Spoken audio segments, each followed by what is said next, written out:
क्योंकि यहाँ से शुरुआत होती है बेबी ब्लू केव की। अब आप लोगों के दिमाग में आ रहा होगा कि इस गेम को आखिर खेला क्यों जाता है। मैं आपको बता दूं, इस खेल को किसी भी रीज़न से खेला जा सकता है। जैसे कि अगर आपको ये पता करना हो कि डेज़ी ब्लू कैसी दिखती थी या फिर उसका बच्चा कैसा दिखता होगा।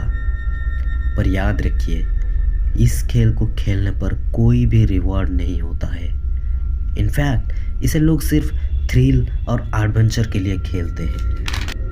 अगर आप अब भी इस खेल को खेलना चाहते हैं तो मैं आपको बता दूं कि जितने भी लोग आज तक इस खेल को खेला है उनमें से बहुत ही कम लोग जिंदा बच पाए हैं। इसीलिए आप भी इस खेल को खेलने की गलती बिल्कुल भी ना करें।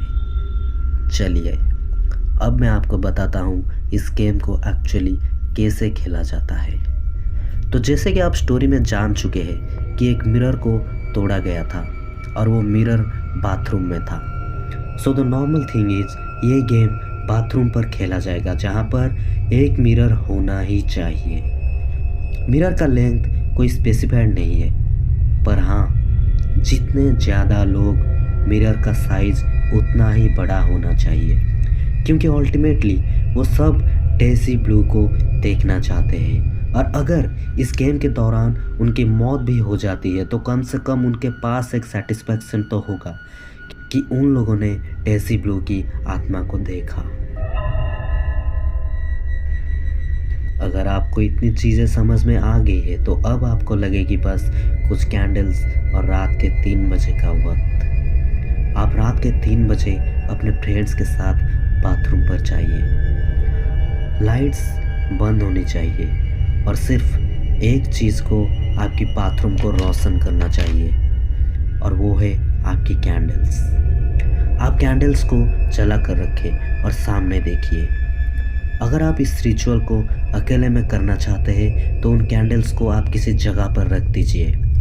पर अगर आप फॉर एग्जांपल 3 लोग इसको करना चाहते हैं तो कोई एक उन कैंडल्स को पकड़ के रखिए और बाकी दोनों अपने हाथों को इस पोजीशन पर रखें जैसे कि आपके हाथ में कोई बच्चा हो। अब आपको अपने हाथों को इस तरह से झुलाना है जैसे कि आप किसी बच्चे को झूला झूला रहे हो। और जब आप ये कर रहे होंगे आपको बोलना है blue baby baby blue, blue baby baby blue. इस तरह से आपको बोलते रहना होगा। आप जैसे जैसे ऐसा बोलते रहेंगे आप फील करेंगे कि आपका हाथ धीरे धीरे भारी होता जा रहा है। आप फील करेंगे मानो जैसे सच में आपके हाथ में कोई बच्चा है। वो और कोई नहीं बल्कि डेज़ी ब्लू का बच्चा है जिसे उसने अपने हाथों से मार डाला था, और वो अब आपके हाथों में सच में है। इसी दौरान जब आप मिरर पर देखेंगे तो आप अपने पीछे डेज़ी ब्लू को देख पाएंगे। उसके फेस पर अब भी वो सारे कट्स होंगे जिनमें से खून टपक रहे होंगे। उसके वो बिखरे हुए बाल, उसकी वो लाल आँखें, आप अब भी वो सारी चीज़ें अपने आँखों से देख पाएंगे।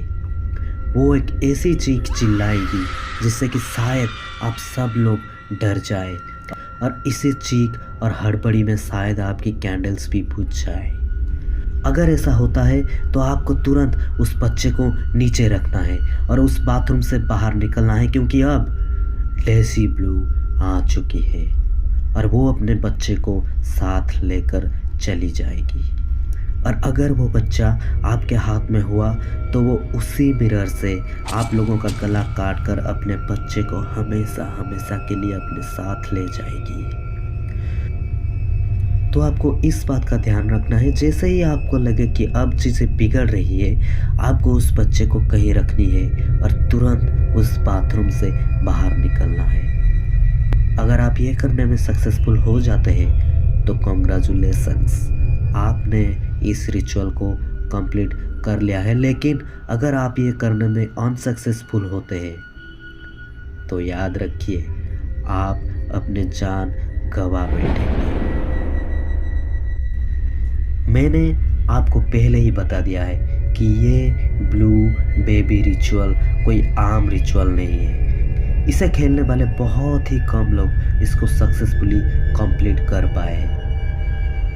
आपके हाथों में बाद में जब आप देखोगे, अगर आप सरवाइव कर पाते हैं तो हाथों में ऐसा लगेगा जैसे कि मानो किसी का खून है। वो खून और किसी का नहीं बल्कि डेज़ी ब्लू की उस छोटे से बच्चे का है, जिसको उसने खुद उस कांच के टुकड़े से मार डाला था। तो क्या आप भी इस रिचुअल को परफॉर्म करने की जरूरत करेंगे? मैं आपको दोबारा रेकमेंड करता हूँ, आप इस तरीके की किसी भी खेल से दूर रहें, क्योंकि इस तरीके के खेल सिर्फ और सिर्फ आपके जान को खतरे में डाल सकती है। बाकी आपकी मर्जी। अगर आपको ये वीडियो अच्छी लगी हो तो वीडियो को लाइक कर दीजिए, चैनल को सब्सक्राइब कर दीजिए और बेल आइकन को ऑल पर सेट कर दीजिए। मिलते हैं आपसे अगली वीडियो में, तब तक के लिए बाय बाय।